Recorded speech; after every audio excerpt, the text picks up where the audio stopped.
A soft rustle of paper drifted through the room as I folded silver-trimmed wrapping around a small box.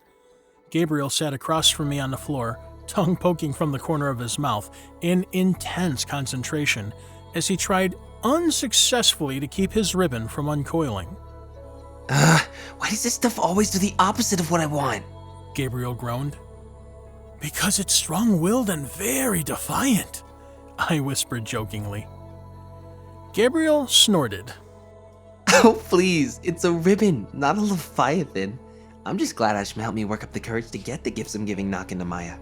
They weren't exactly the easiest to come by. Across the room, Michael stood with his arms folded, observing our chaos with an expression that hovered somewhere between amusement and distant thought. The firelight flickered across the golden edges of his armor, making him look like he had stepped halfway between eternity and the present moment. Gabriel held up a neatly wrapped, well, mostly, gift box. Michael, do you want to join us? Wrapping presents is kind of fun. And you must have at least 1,000 stories about giving gifts. Leaning more in my direction, Gabriel says softly. Celestials always do the most dramatic stuff.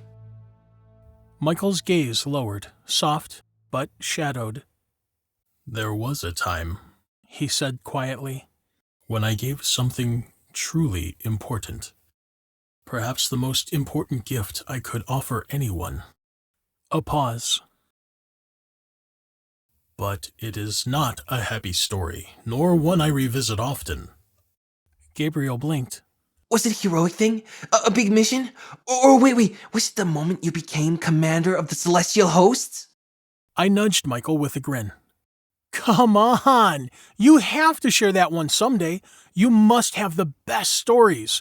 I mean, becoming a leader of the celestial army? That has to be epic. At least tell us what started it. Michael's expression changed at once. His brightness dimmed like a star eclipsed. For a heartbeat, he said nothing. The crackling fire seemed suddenly louder.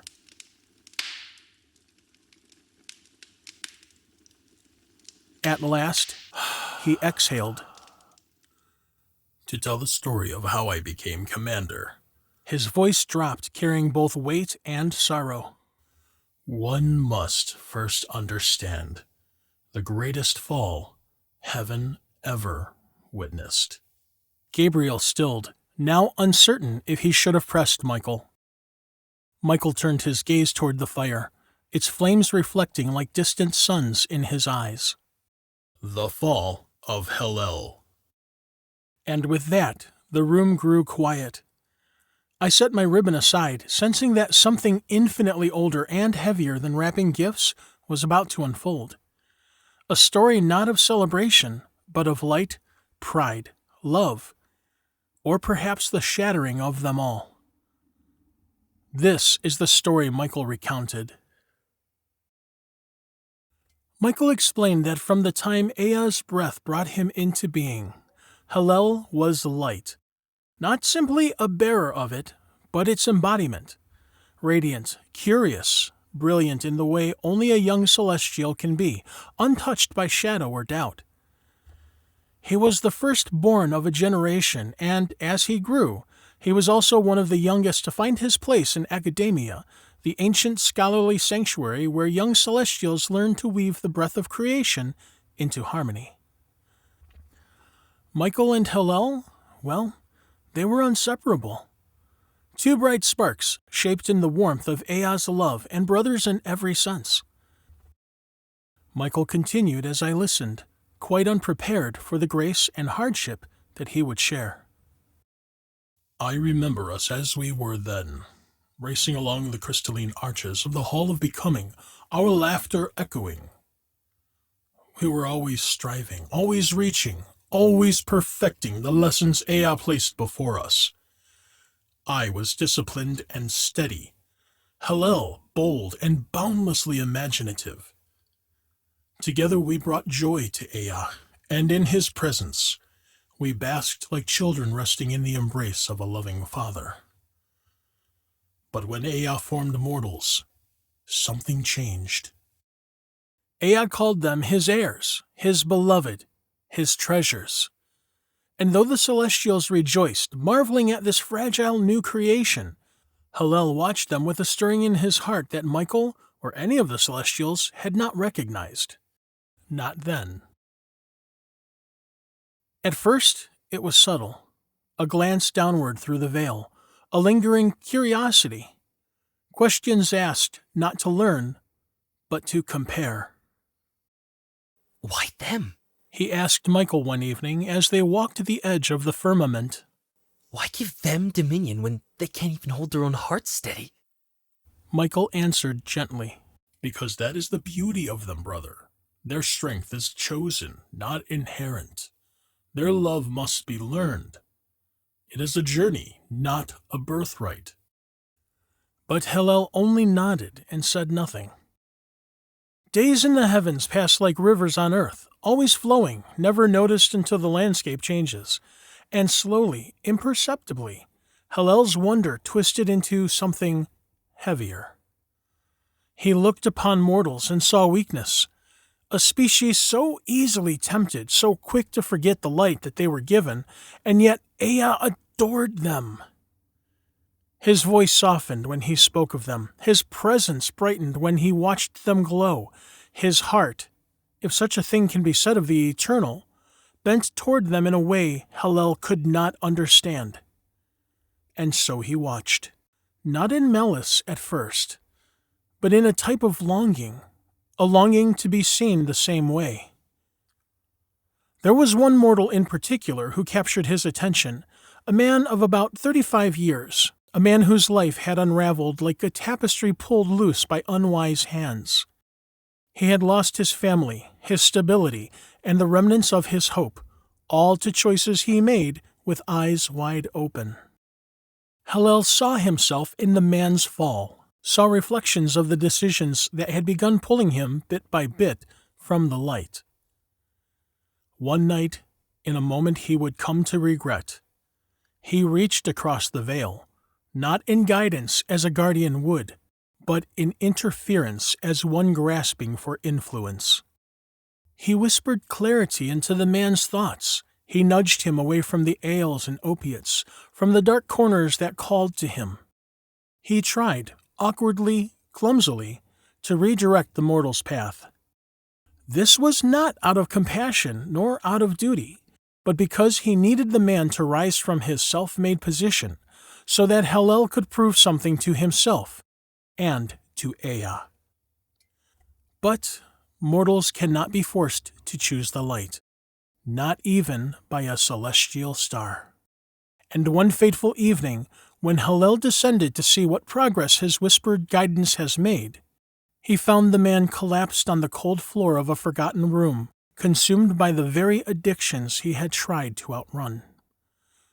Too far gone, too tightly bound, too lost in the hurt he carried. Hillel sank beside the man, and for the first time in all of creation, the brightness within him dimmed. This was the moment his fall began, and he did not even know it yet. Hillel remained beside the motionless mortal for a long while. If time flows like a river on earth, in the celestial realm it can be made to hang like mist, suspended, weightless, waiting for intention to move it forward. Hillel did not move it. His wings dimmed, their shimmering edges dulling as if coated in ash. He stared at the man's still form, trying to understand how someone given the spark of Ea could fall so far from it. Then, softly, footsteps approached behind him. Hillel. Michael's voice, calm, steady, full of the compassion that Hillel could not summon in this moment. It echoed through the small chamber. Hillel didn't respond. Michael stepped closer, kneeling beside his brother, his wings folded inward, casting a gentle glow over the mortal's broken body. You crossed the veil, Michael said quietly, not accusingly, just truth spoken with sorrow. You know we're not meant to guide them through force. I didn't force him. Hillel whispered. His voice cracked, something no celestial voice was made to do. I only nudged him. I only wanted to help. Michael's gaze softened. You wanted him to rise so that you would not feel yourself falling. Hillel flinched. Michael's words were gentle. They were also true. Hillel stood abruptly, wings flaring with a burst of brilliance, a defensive glow, sharp-edged and blinding. Why does Ea love them so fiercely? Hillel demanded. I mean, why bend the whole of creation around mortals who burn their own gifts to the ground? Why call them heirs and not us? Michael rose with him, his height steady, his presence grounding. Because our purpose is different, Michael replied. We were born of light. They were born of choice. Their greatness is not given. It is earned. Hillel turned away, shaking his head. It's not fair. Fairness is a mortal concept, Michael said gently. Ea deals in love, not fairness. You know this. Hillel's fists tightened. I watched this man. He snapped. I tried to guide him. I gave him clarity, and he wasted it. Just like so many others waste the light they're given. They do not deserve the place Ea gives them. Michael stepped forward and placed a hand on Hillel's shoulder. This was the moment, one final chance for the story to bend toward redemption. Brother, Michael said softly, comparison is the root of corruption. Look at them not with envy, but with hope. They are fragile, yes, but they are beloved, as are you. That has never changed. Hillel's jaw trembled. For a moment, just a moment, the light in his eyes flickered back towards its original warmth. But then he looked at the man again, at the ruin of potential, at the waste of breath and blessing, at what he interpreted as Ea's favorite, failing again and again as celestials remained ever steadfast. And the flicker went dark. Take him. Hillel said while stepping back. Take him to wherever mortals are carried when they're finished destroying themselves. Michael's wings shifted in deep sorrow. I will carry him, Michael said softly. Not because he earned it, but because, brother, love does not stop when the journey does. As Michael lifted the man gently into his arms, a glow enveloped them. A warm, golden light, the kind that comes from some distant doorway of peace. Hillel watched, jaw clenched. When the light faded and Michael was gone, Hillel stood alone. He lifted his face toward the heavens, toward the shimmering expanse where Ea's presence radiated like an eternal sunrise. And for the first time in the history of his being, Hillel felt unseen. Hillel returned to academia, though he did not enter.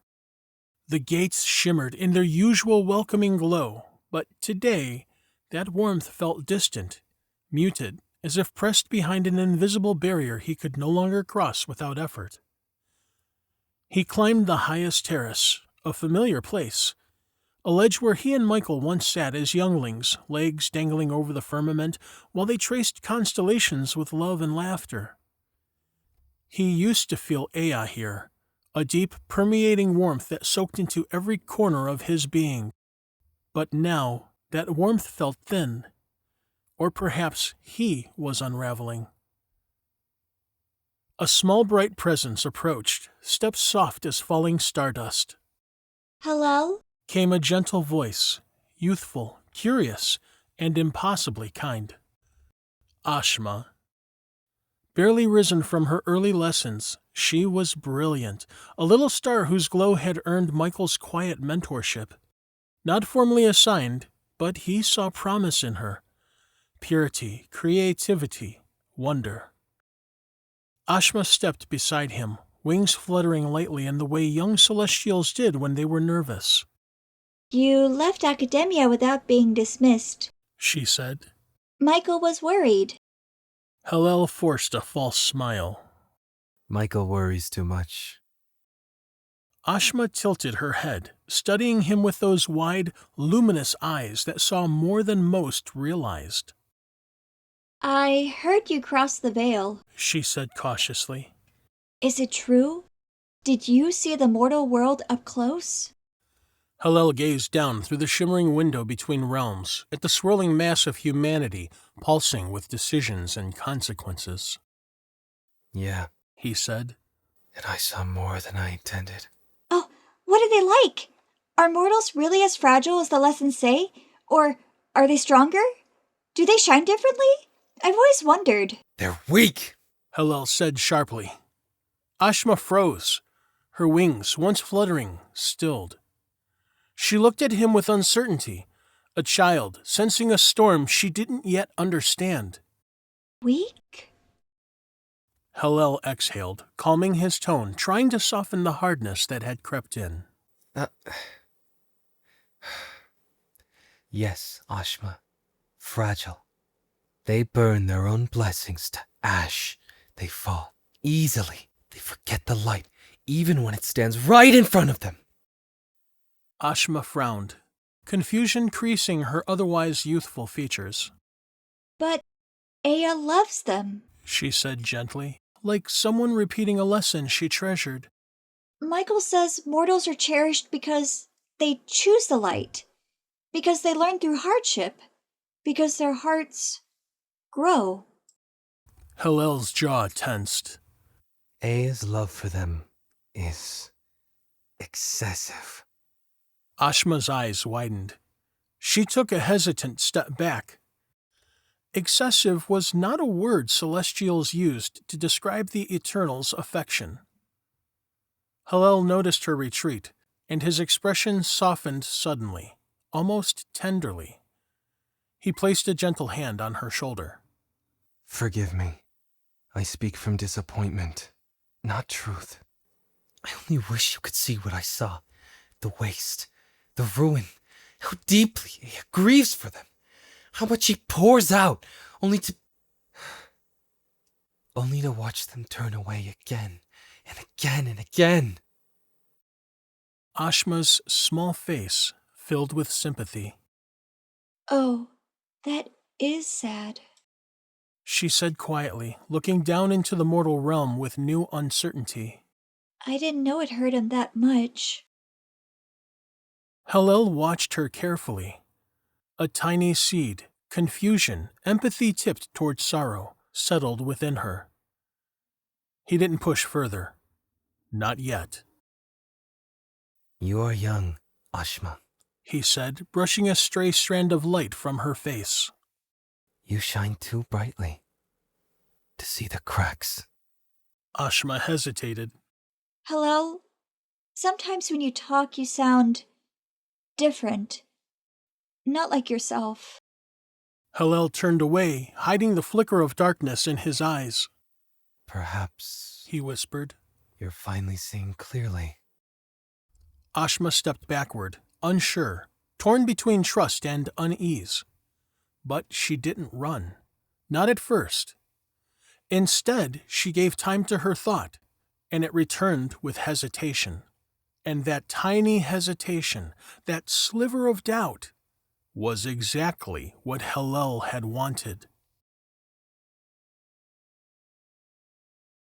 Moments later, Michael found Hillel alone on the high terrace after Ashma had left him, her light trembling with worry. Hillel stood unmoving, gazing through the veil into the mortal world. His wings flickered with unstable brilliance, like a star fighting its own collapse. Michael approached him with quiet steps. Hillel. Hillel didn't turn. You spoke with Ashma, Michael continued. She looks unsettled. That is unlike her. Then perhaps she's finally learning to question. Michael stopped beside him, not confrontational, but firm. Questioning is healthy. Confusion is not. And whatever you told her left her confused. Hillel exhaled, slow and sharp. If she is shaken by truth, then her foundation was shallow. Michael's wings lowered in disappointment. She is young, Hillel. Her heart is open. She looks up to you, not because of your power, but because of your light. Hillel turned, his eyes flashing. What light, Michael? The light of servitude? Of watching mortals squander gifts we could wield with perfection? Michael took a breath, steadying himself. I have never claimed mortals are perfect, he said. In truth, I often fear their choices, their recklessness, their power to wound each other. Hillel paused, surprised by that admission. But, Michael continued, I see them as Ea sees them. I trust his love for them, not their own strength. Hillel scoffed. So their worth is borrowed. Michael nodded solemnly. Yes, as is ours.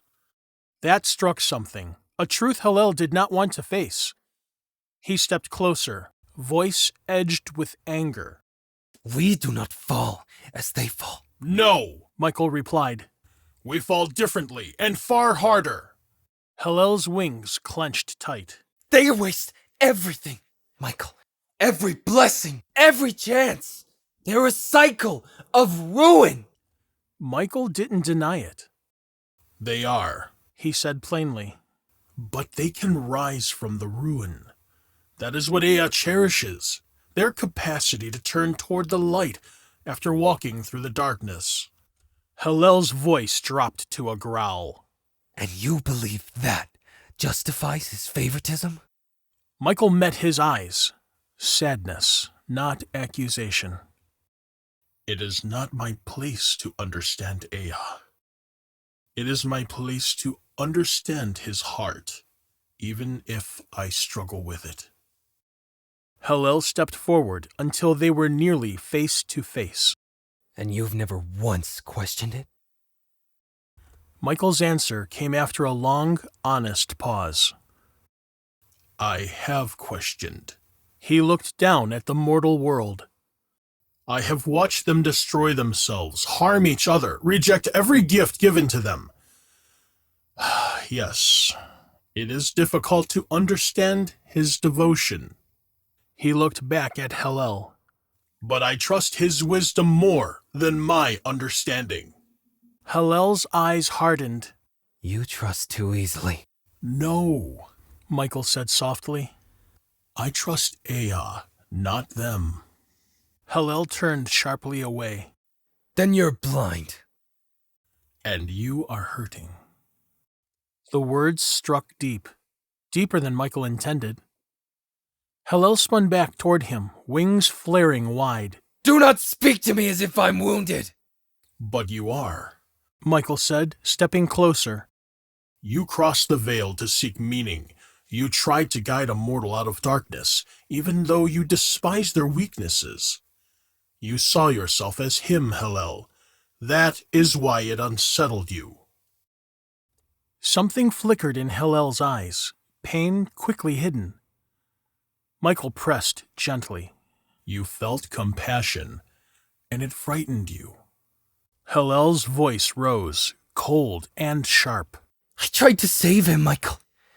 And he threw himself back into the abyss, again and again. That is what mortals do, Michael answered softly. But sometimes one turns back. Hillel shook his head. One is not enough to justify the chaos of the many. That, Michael said gently, is where you misunderstand Ea's heart. Hillel's jaw tightened. Michael continued. He does not love mortals because they succeed.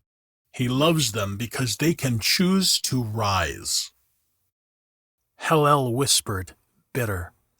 And if I choose to rise above the mortals? Michael's wings opened slightly, a reflex of caution. Then you are no longer rising. You are elevating yourself beyond what we were created to be. Michael stepped forward, voice firm and grieved. Hellel, brother, listen to yourself. Hellel's wings spread, brilliant but fractured. I will not bow to mortals any longer. A deep silence followed, the kind that settles before something breaks. Michael's light dimmed with sorrow. You are walking towards something you don't understand. Hellel smiled faintly, a smile Michael had never feared until now. I understand more than you think. Michael whispered, Ea will call for you. I know. Hellel replied. And this time, I will have questions of my own. The Chamber of Breaths shimmered as Hellel, Michael, and Ashma arrived within it. This was the holiest place in all the heavens, where the light of Ea pooled like an ocean, where his voice resonated through the very bones of creation. No one walked into this chamber. They were drawn by command. Even Michael, for all of his firm character, bowed with a solemn reverence that trembled through his wings. Ashma knelt instantly, trembling in awe. Hellel knelt last, but not out of rebellion, out of hesitation. The warmth in the chamber swelled as Ea's presence filled the space, a sound like thousands of heartbeats sinking into one. A voice spoke, not loud, yet more powerful than storms. Hellel, why is your heart divided? The glow coated Hellel's face, illuminating the struggle within it. His wings folded tight against his back. Why do you always see what I wish you wouldn't? I see because I know you. I know the melody your spirit was meant to sing. And I feel the note that falters. Michael glanced at Hellel with heartbreak rather than judgment. Ashma stared at the ground, afraid of what she already sensed. Hellel rose halfway, unable to meet the source's brightness fully. I question not your greatness, but your choice. Mortals, they crumble. They drown in their own vices. They fall with barely a push. His voice trembled, not with anger this time, but with a vulnerability that he had not shown to even Michael. And yet, you love them beyond measure. The chamber dimmed slightly, as though acknowledging the grief in his words. Love is not blind to weakness. Love endures despite it. Hellel's jaw tightened. Then why? Why not love us more? We who stood beside you. We who guard your creation. We who do not shatter at your touch. Michael winced. This was the crux of it. The wound that had been festering beneath all Hellel's noble intentions. Ea's voice softened. Hellel, my beloved star, your worth is not lessened because I love another. But Hellel shook his head. You set mortals above us. You grant them inheritance of your breath. An inheritance you did not give us. You call them children. But what are we? Servants? Michael stepped forward, but Ea subtly lifted a hand, a gesture that needed no motion to be understood. Mortals do not take your place. Their rise does not diminish your height. But it does! You ask us to bow to them, to guide them, to watch them fall again and again while you wait with open arms, as though they were kings returning home.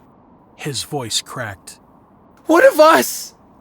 Do you not see how long we've stood here waiting for the same embrace? Ashma looked up, eyes shimmering. She had never heard Hellel's pain spoken aloud. And Michael was torn between heart and duty. He stepped closer. Brother, you are loved. You always were. But you are comparing loves that cannot be compared. Hillel turned on him sharply. You say that only because you feel his love strongly. But me? I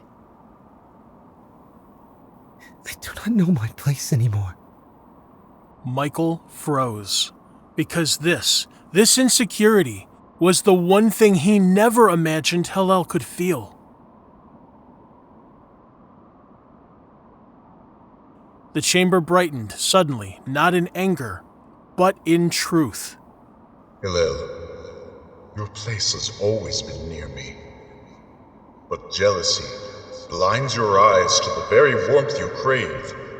Hillel staggered as though struck. You reached into a mortal's life.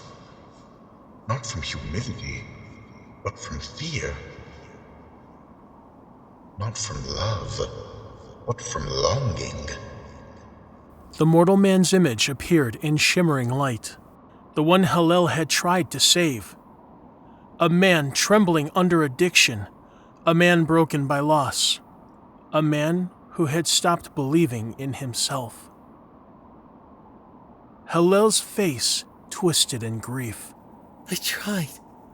I truly tried. Yes, and empathy grew in you, a seed of greatness.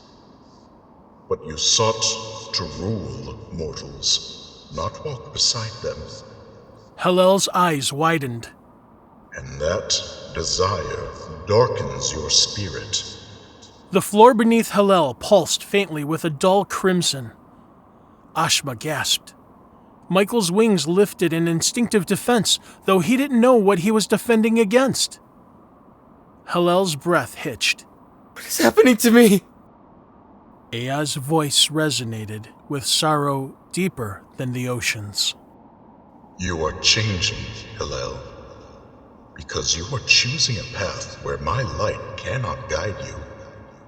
Hillel's wings dimmed slightly at the edges, a subtle, terrifying sign. Ashma reached for him, but Hillel pulled his hand away, trembling violently. I can't bear to feel this anymore. The chamber dimmed. The moment hung like a sword between realms. Hillel, there is still time to turn back. But every choice shapes the next. Hillel bowed his head, though not in humility, but rather torment. His voice was a whisper. What if I don't want to turn back?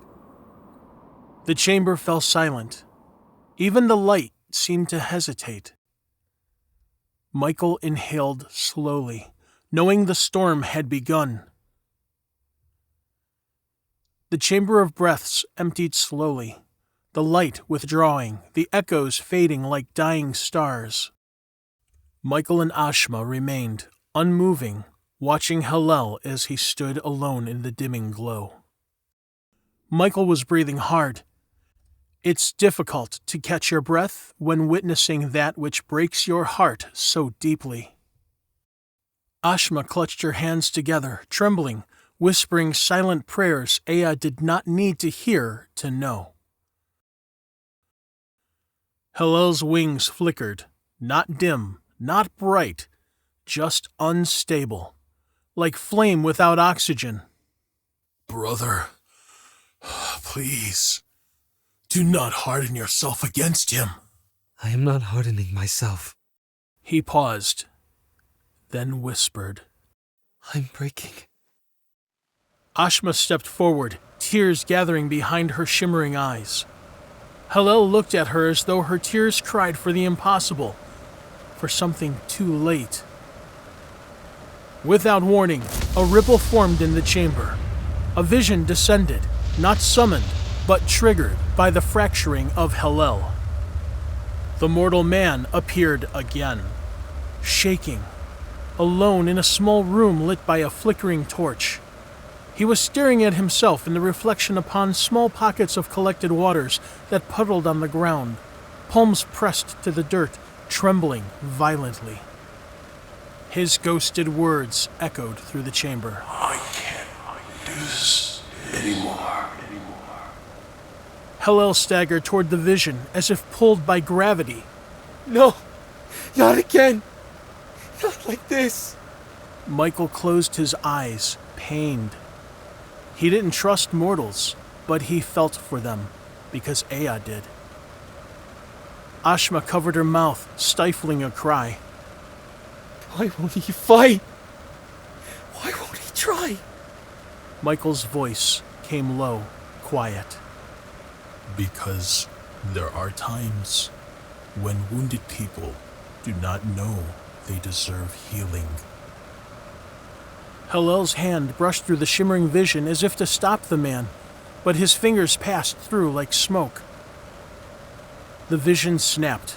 The ripple collapsed. Hillel stood frozen, shaking.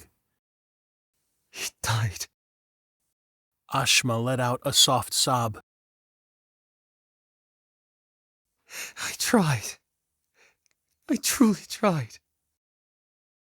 He turned to Michael with a wild, devastating rage. You said they could change. You said they deserved the breath they were given. But look at what they do with it. Look how easily it wastes away. You tried to control him, Hillel, not guide him. I was only trying to keep him alive. You were trying to force him to be the reflection of what you needed him to be. Hillel's breath left him in a shudder.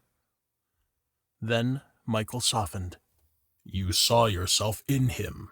You thought if you could save him, maybe you could save the parts of yourself slipping away. Hillel blinked, stunned, exposed. I didn't intend that. No one ever intends their fall. Hillel took a step back. His wingtips brushed the luminous floor and darkened where they touched. Ashma noticed first. Hillel, look! Hillel saw it. A jagged crack of shadow spreading along the veins of his wings. Not darkness imposed upon him, but rather darkness drawn from him. He inhaled sharply, stumbling. No, I can stop this. I can... Ashma reached for him. He pulled away from her touch. Let us help you. No! If I take your hand, I will pull you down with me. Michael stepped forward, voice soft with aching love. And if you walk alone, you will fall farther. Hillel's wings shuddered. A tear ran down his cheek, clear, crystalline, and bright as dawn. He whispered, I don't know how to choose the light anymore. The air shifted. The chamber brightened just enough to show that Ea was watching, not intervening, because choice could never be coerced. Hillel looked up toward the unseen presence. If I can't rule them, if I can't save them, at the very least, I can reshape them. Michael's wings flared in alarm. Hillel, no! But Hillel's decision had solidified. He spoke 6 words that would alter creation forever. I will find my own way. A shockwave burst, a ring of whitened air cracking into the shadow around him. Ashma cried out. Michael lunged forward, but he was too late. Hillel's wings ignited with a blinding, unnatural brilliance. Light that was no longer light, fire that did not warm. Radiance bent into something impossible. The chamber roared. Hillel screamed as both brilliance and shadow tore through him, and then he vanished. A star falling before it touches the horizon. The heavens felt it first. Not a sound, not a quake, but an absence. Like a harp missing its highest string, the music of creation wavered. Celestials across the Empyrean paused mid-flight, mid-prayer, mid-song. Their inner resonance, the harmony Ea wove into every being of light, vibrated off-key. Something was wrong. Something beloved had turned. Ashma felt it like a punch to her chest, dropping to her knees. Michael stood in stunned, silent grief, wings trembling uncontrollably. And below, in the mortal realm, a chilling wind blew through empty city streets. Dogs barked at nothing. Infants cried in unison. A feeling rose in the hearts of men and women, a whisper they could not give words, but created in thought. Something above us has changed. Deep in the fractured regions of the celestial expanse, where light thins into raw stardust, shadows began to converge around a point of impossible brightness. A pulse, a heartbeat, a fallen star awakening. These were not like Michael, not like Ashma. They were the ones who had whispered in academia halls, the ones whose hearts had quietly leaned towards Hillel's doubts long before he voiced them out loud. Their wings flickered with mixed light, some dimmed, some distorted. They bowed toward the pulsing star shape. He has risen from the breaking. As we knew he would. His brilliance cannot be contained. The heavens tremble because they fear him now. He told us again and again. The only dream he ever had was of the surface of the sun. His wings bolstered as he continued. And that whenever he closes his eyes, it is always the same dream. He is the raging sun. The fifth, a larger and more solemn celestial named Varu, whispered. And he ascends his new throne. The pulsing light suddenly convulsed and shaped itself into a silhouette. Tall, bright, trembling with both agony and terrible clarity. Hillel, though no longer as they remembered him. In the mortal realms, storms formed without clouds. Sunlight dimmed for half a heartbeat at noon. Birds changed flight patterns, migrating in spirals as if tracing a symbol unseen by human eyes. The world's spirit felt knocked off balance. The void around Hillel bent with his breathing. His wings were no longer white, nor black. They were a swirling fusion of both. Light burning in one direction, shadow spiraling in the other. His eyes opened slowly, and the 5 kneeling celestials lowered their heads deeper. Hillel exhaled, voice distorted, yet heartbreakingly beautiful. I wanted to make mortals rise, but they would not. They could not. His expression hardened with a slow, dreadful certainty.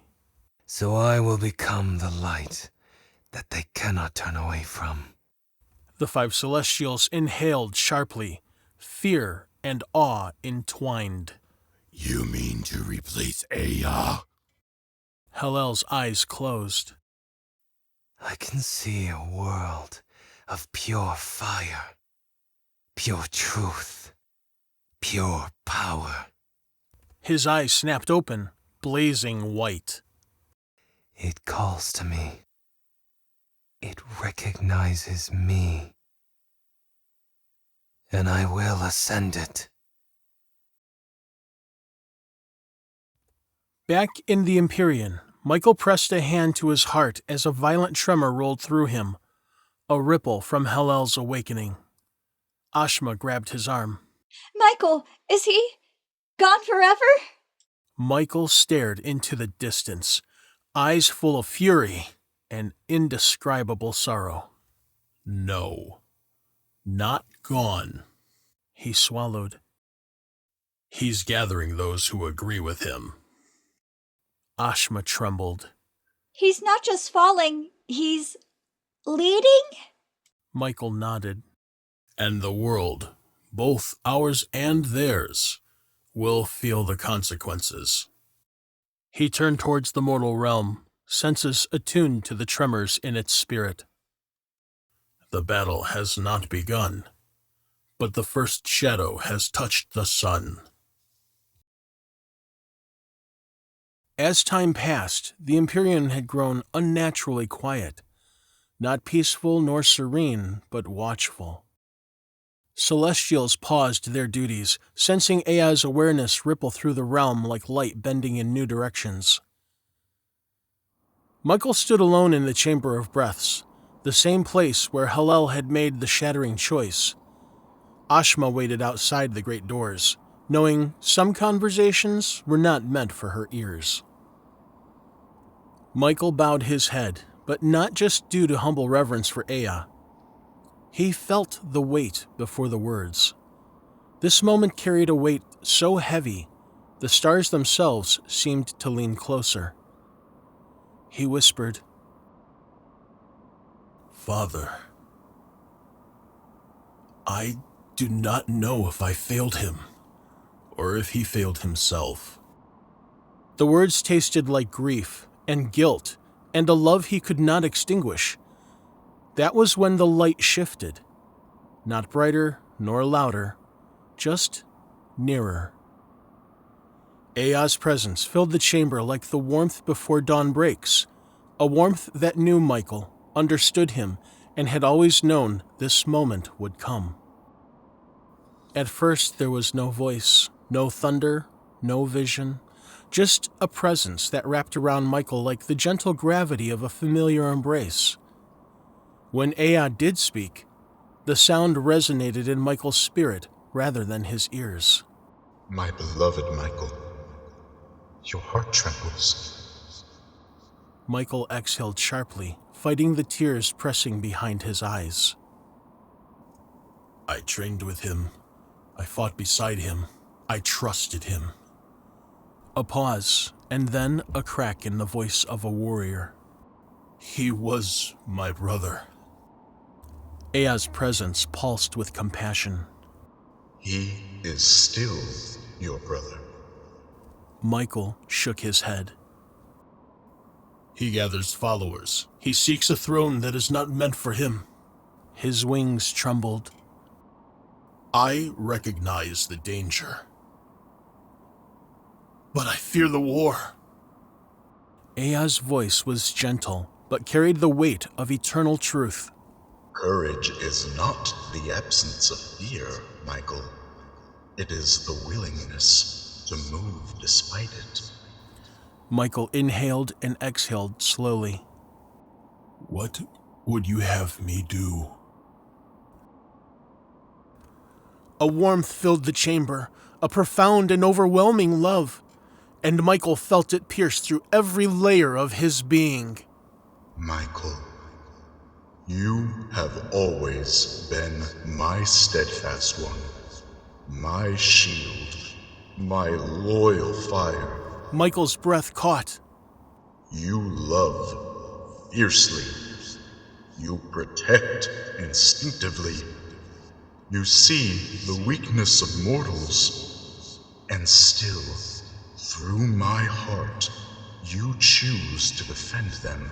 Michael swallowed, overwhelmed. Hallel saw weakness and grew jealous. You saw weakness and grew compassionate. A silence followed, vast and sacred. This is why I chose you. Michael's wings slowly lifted, as though touched by invisible hands. He finally looked up, meeting the unseen gaze. For what purpose? The chamber brightened, not just with light, but with intent. Aya's next words echoed like destiny setting into place. The heavens and the mortals will need protection. Michael straightened, the warrior's posture returning. Hallel, does not seek rebellion. He seeks replacement. Michael felt his heart drop. He means to take your place? He believes mortals must look to him as their god. And because I will not strip him of choice, you must shield the worlds from the consequences of his path. The words fell heavy, but right. Michael bowed deeply. Then I will stand where he has fallen. A warmth settled on Michael's shoulders, a mantle woven from light. Michael, beloved guardian. The mantle fused into his wings, strengthening them with brilliant radiance. The war has not yet come, but you will be my hand when it does. Michael breathed in, steadier now. I will protect them, both realms, until my last breath. Back in the room with Gabriel and Michael, I watched Gabriel dust glitter from his hands and scoop up 2 carefully wrapped presents under each arm. He hesitated and then said, I apologize, but if I don't leave now, Nakanamaya will be asleep, and then it's not really a special gift, it's just dropping something off.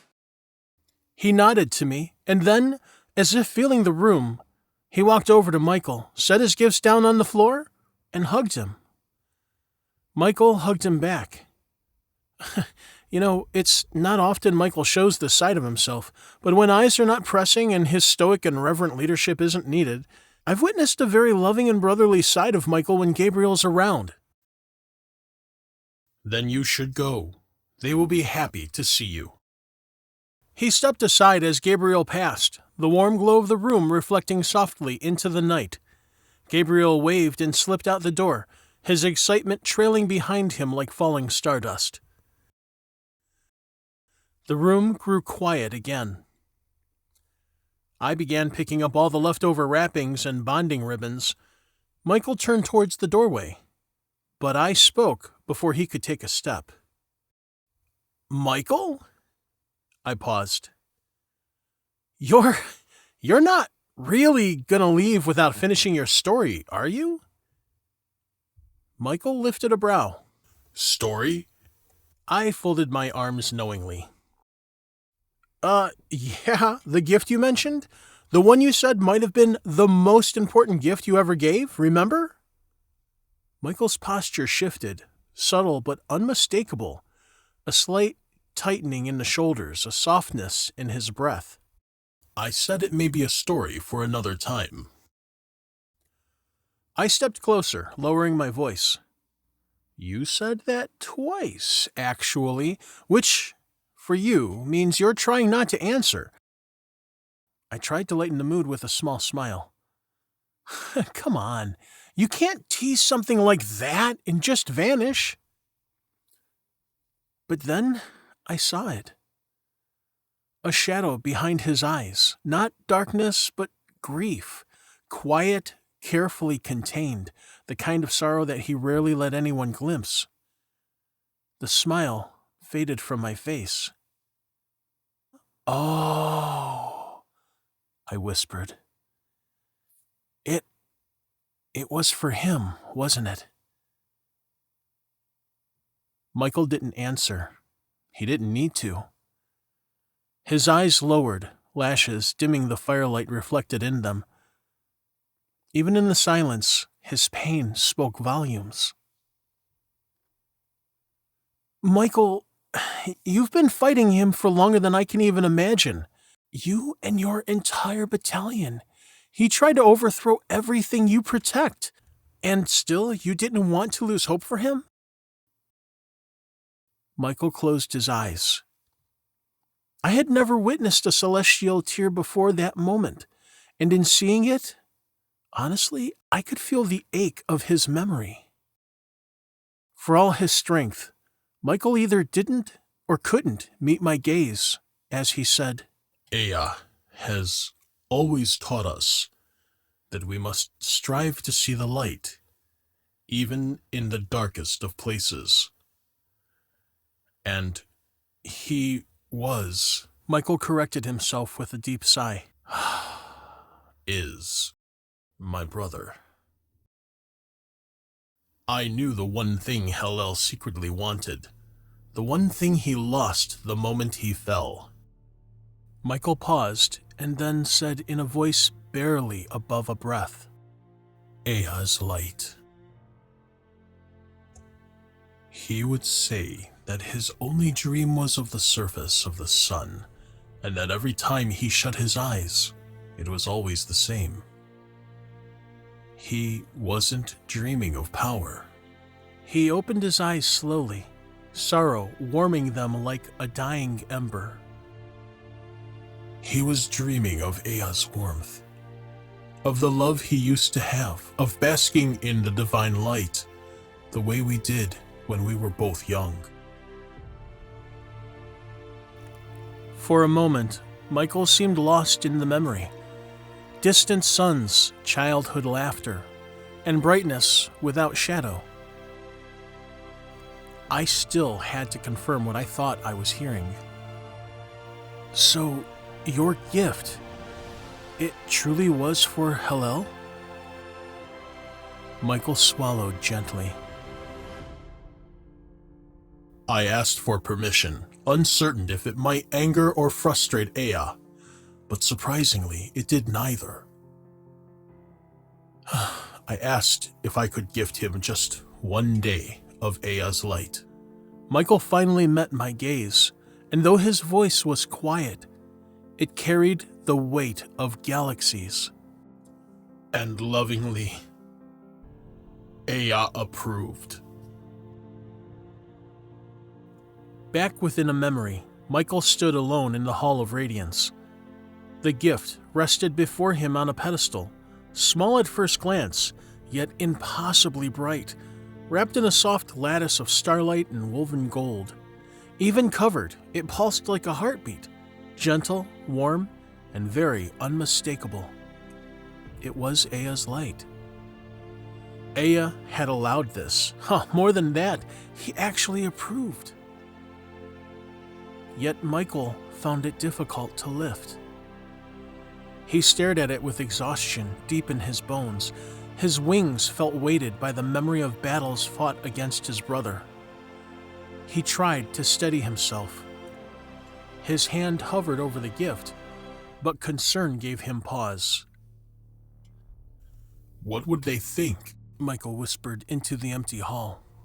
My battalion. They have followed me without question. How could I ask them to understand this? The shadows didn't answer. And Hellel, his voice tightened. Would he see it as pity? A weakness?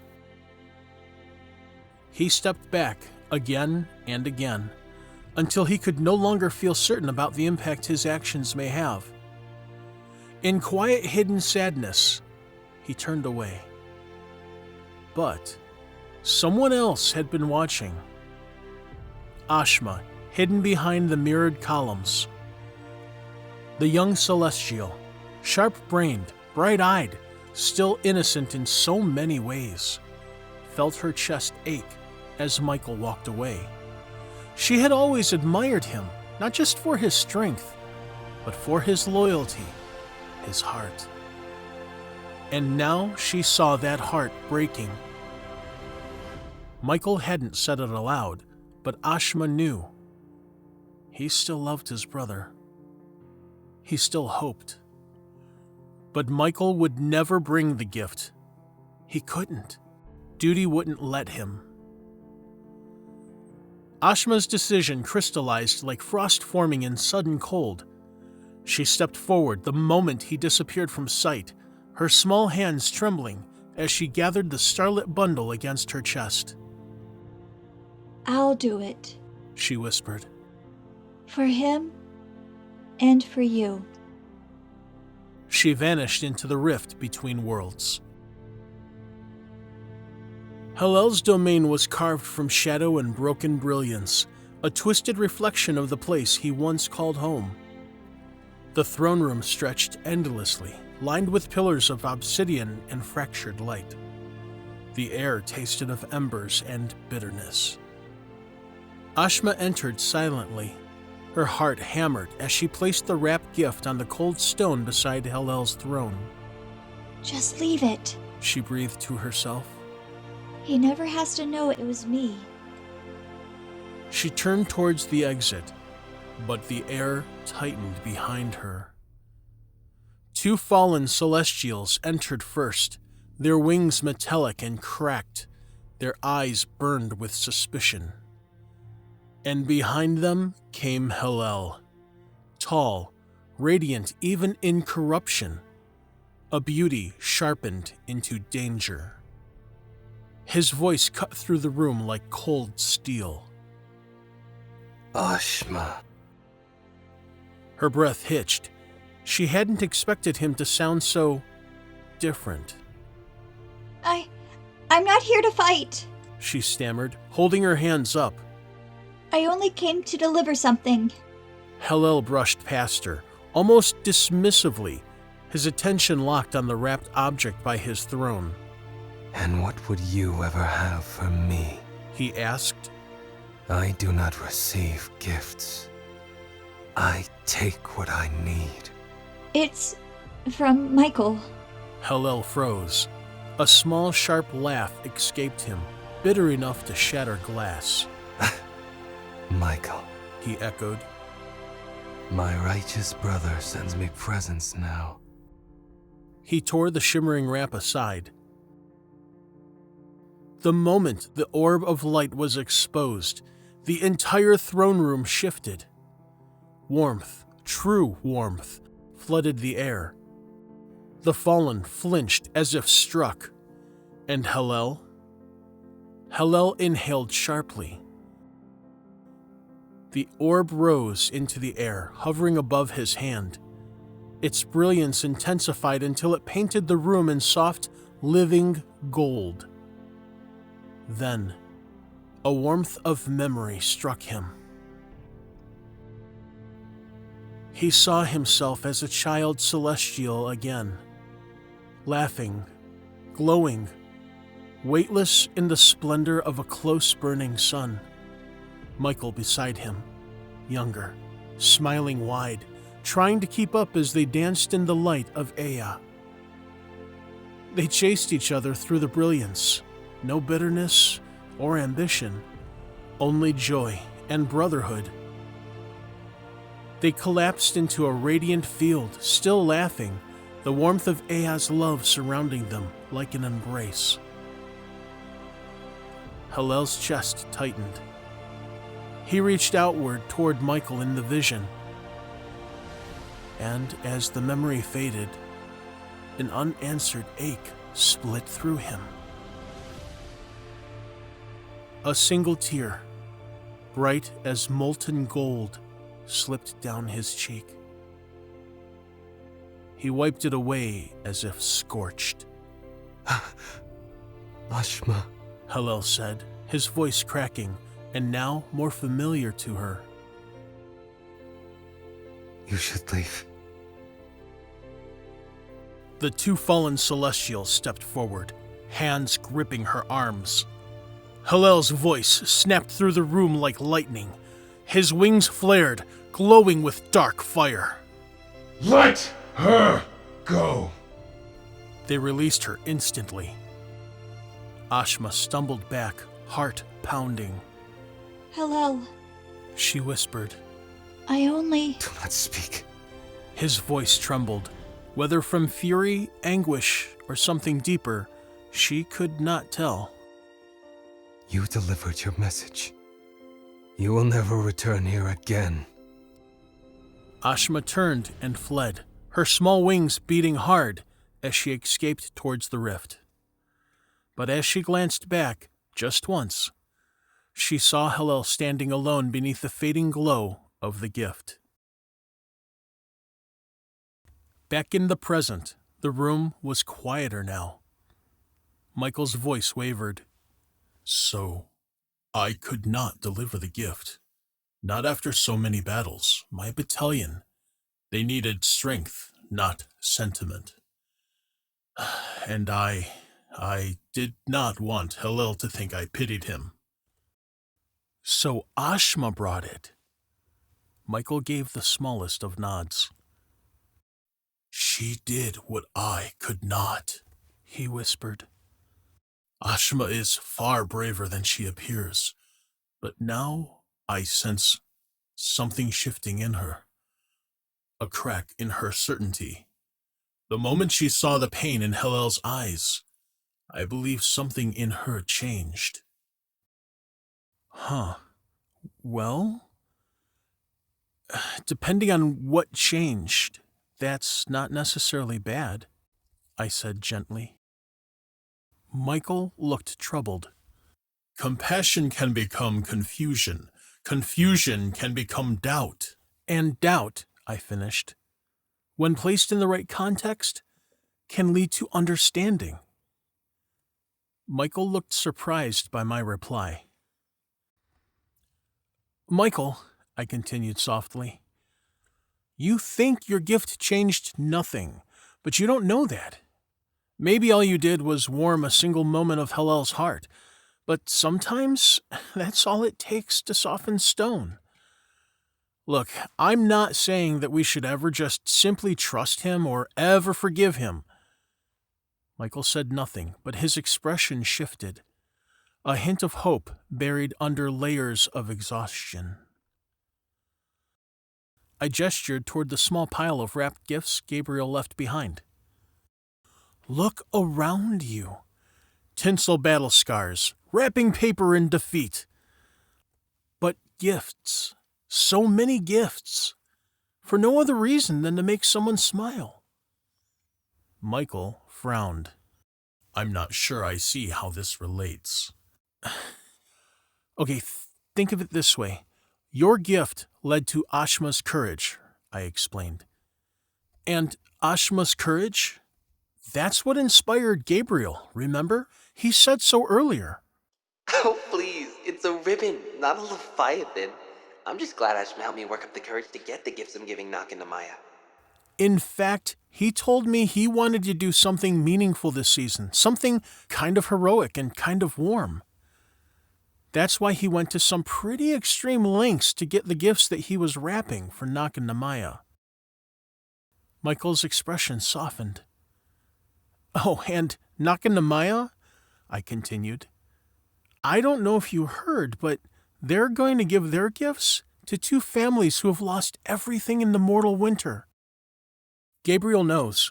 In fact, he actually really likes the idea that he's giving to them so that they can give to others. Michael, they're doing this because they want to bring them hope. After a long silence, Michael blinked slowly, a faint glow forming around his eyes, and I swear I thought I saw a small, heartwarming smile begin to form. So, I said, nudging his arm with a smile, you may think that you have changed nothing. But your act of compassion, it's rippling outward right now. And tonight, two mortal families will sit in warm light instead of cold darkness.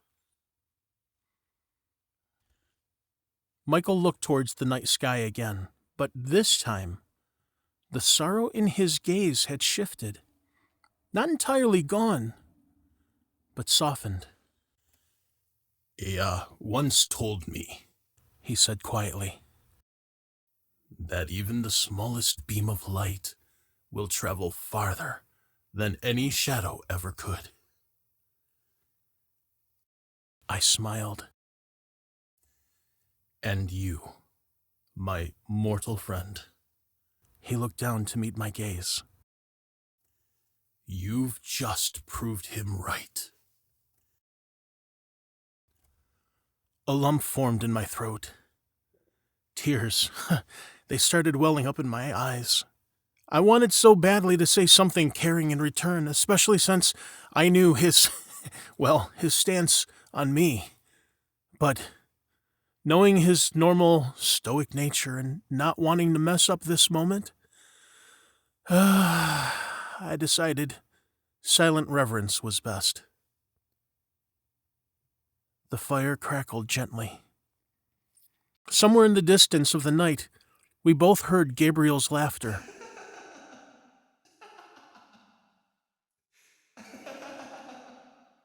Michael exhaled, the kind that releases centuries. He didn't respond, but he didn't need to. The faint warmth rising from his spirit said enough. And so, as the story of Michael, Hillel, Ashma, Gabriel, and the warmth of Aya's light settles gently around us, there is something that I and the rest of the cast want you to hear. Something meant for the heart that you carry into this new season. This story wasn't just about Celestials, it was about you. Because whether you realize it or not, you've walked in every one of their footsteps. Maybe you've known Michael's weariness, fighting battles no one sees, holding yourself together because others depend on you, carrying love for someone who has fallen far from the person that they once were.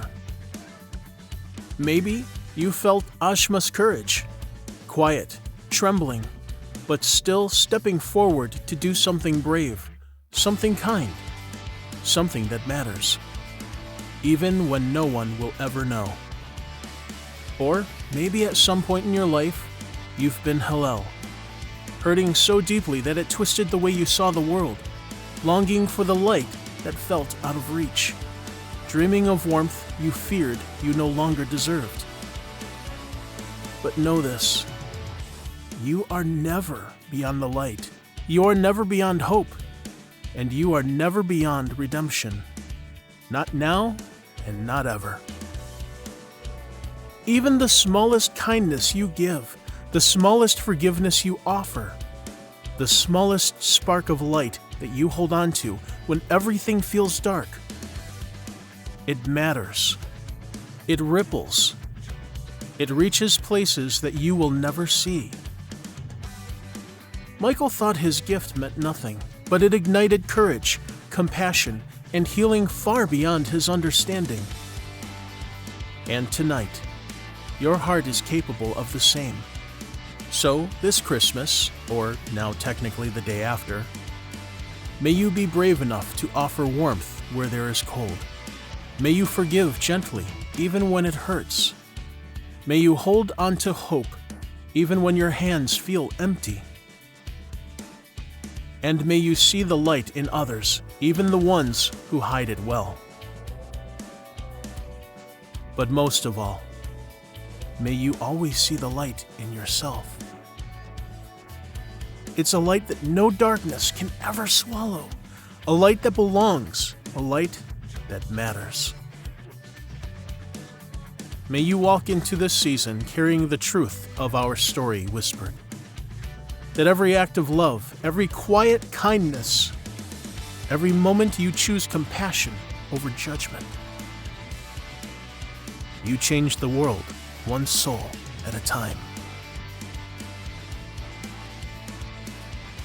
Merry Christmas. May the warmth of Aya's light rest gently upon you, and may you use it to shine it forward wherever you may go. I love you all, and I'll see you out there.